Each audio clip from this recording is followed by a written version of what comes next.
दोस्तों आज की ये कहानी एक ऐसी औरत की है जिसकी सुंदरता उसके जीवन की सबसे बड़ी परेशानी बन गई।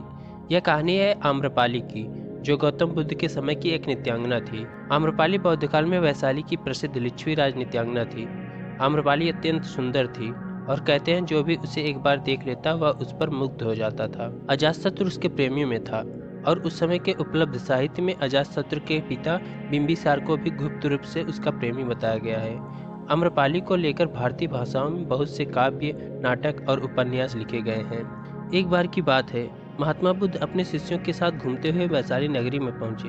वैशाली को उस समय 16 महाजनपदों में से एक महत्वपूर्ण जनपद माना जाता था, जिसकी ख्याति दूर दूर तक फैली हुई थी। यह नगरी परम वैभवशाली और हर तरफ से संपन्न थी। महात्मा बुद्ध के आने की बात पूरे नगर में फैलते देर न लगी।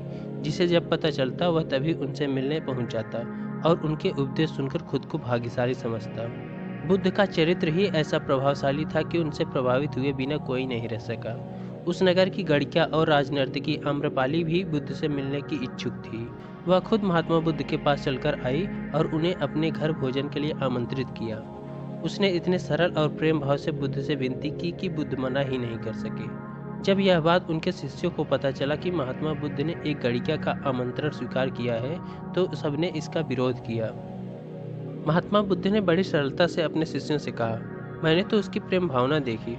उसने जिस भावना से मुझे बुलाया है वह बिल्कुल पवित्र और निश्चल था। वह आज मुझसे मिलने एक गणिका बनकर नहीं बल्कि एक भक्ति भाव से आई थी।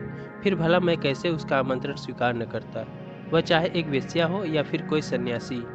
यथा समय बुद्ध आम्रपाली के घर भोजन के लिए गए। वह पहले से ही भोजन की सारी व्यवस्था करके महात्मा बुद्ध के आने की राह देख रही थी। मन में यह विचार भी आ रहा था कि कहीं बुद्ध अपनी बात से मुकर न जाएं। इतने बड़े सन्यासी भला क्यों एक वेश्या के बुलाने पर उसके घर आकर भोजन करेंगे। परंतु जैसे ही आम्रपाली ने बुद्ध को अपने घर आते देखा, उसकी प्रसन्नता का ठिकाना न रहा। वह दौड़कर दरवाजे पर गई और उनका स्वागत किया। खुद अपने हाथों से भोजन परोसा और उनकी आवभगत की।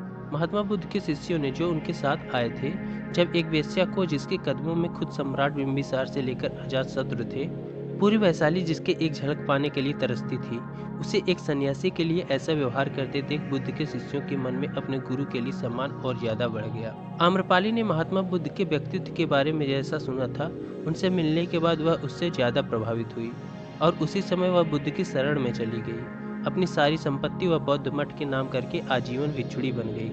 दोस्तों, हमें कभी भी किसी व्यक्ति के बारे में वैसा नहीं सोचना चाहिए जैसा कि दूसरे लोग सोचते हों, जब तक कि हम पूरी तरह उसके बारे में जान न लें कि उसका स्वभाव कैसा है। आज की कहानी में बस इतना ही। मिलते हैं किसी नई कहानी के साथ।